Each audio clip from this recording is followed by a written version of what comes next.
প্রিয় দর্শক শ্রোতা, কেমন আছেন? তো আজকে কথা বলতে চাচ্ছি সরকারি পরিবহন ব্যবস্থা নিয়ে।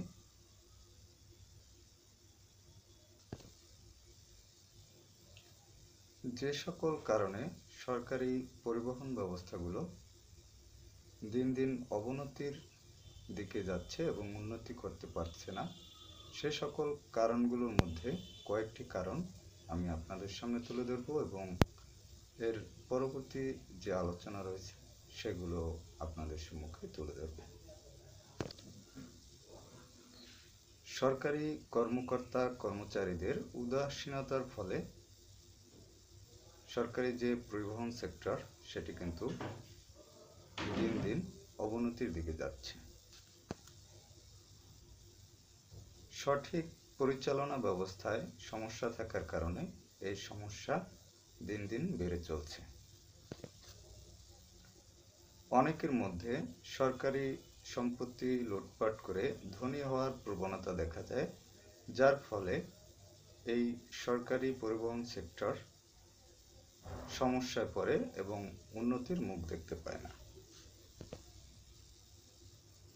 জবাবদিহিতা ও তদারকি সঠিকভাবে না থাকায় এই সমস্যা দিন দিন আরও বেড়ে চলছে। জনমনে সচেতনতার অভাব এবং সর্বোপরি আইনের সঠিক প্রয়োগ না থাকায় আমরা এই সেক্টর থেকে কিন্তু ভালো কোনো কিছুই আশা করতে পারতেছি না। পক্ষান্তরে আপনি যদি ব্যক্তি মালিকানাধীন যে পরিবহন সংস্থাগুলো আছে সেগুলোর দিকে একটু খেয়াল করেন, দেখবেন যে তারা প্রতিদিন রাতারাতি কিন্তু পরিবহন সাম্রাজ্য গড়ে তুলতেছে। তারা যে দিনের পর দিন এভাবে লাভবান হচ্ছে, আসলে কারণ কি? কি তার রহস্য? আপনারা একটু চিন্তা ভাবনা করে দেখবেন যে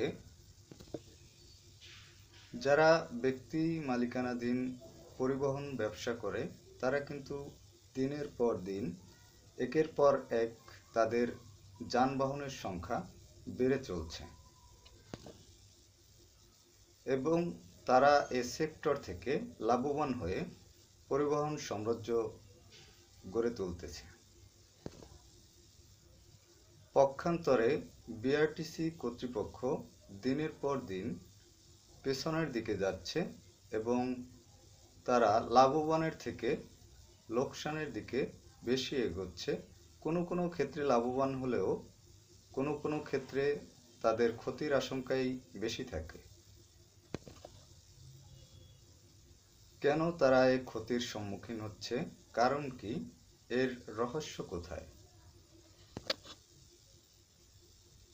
এভাবে আপনি রেল, বিমান সহ অন্যান্য পরিবহন সেক্টরগুলোতে দেখবেন একই ধরনের সমস্যা রয়েছে সরকারি সংস্থাগুলোর ক্ষেত্রে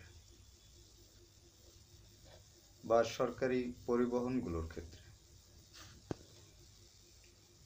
এখান থেকে কি পরিত্রাণের কোনো উপায় নেই আমাদের? যদি থেকে থাকে তাহলে কি উপায়ে আমরা এখান থেকে পরিত্রাণ পেতে পারি? এ প্রশ্ন আপনাদের সকলের কাছে।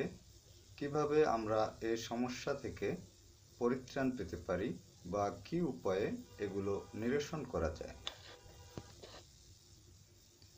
আমি আশা করি জাতির জাগ্রত বিবেক যারা, তারা এই সমস্যার সঠিক সমাধান খুঁজে বের করবেন এবং এই সমস্যা নিরসনে সঠিক পদক্ষেপ গ্রহণে সমর্থ হবেন।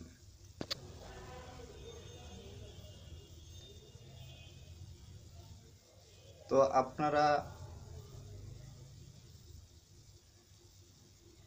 সক্ষম হন এ কাজে এবং এগিয়ে যাক বাংলাদেশ, এই প্রত্যাশা আমাদের সকলের এবং আমারও। তো যাই হোক, ভালো থাকবেন। কথা হবে আবার পরবর্তীতে অন্য কোনো টপিক নিয়ে। আল্লাহ হাফেজ।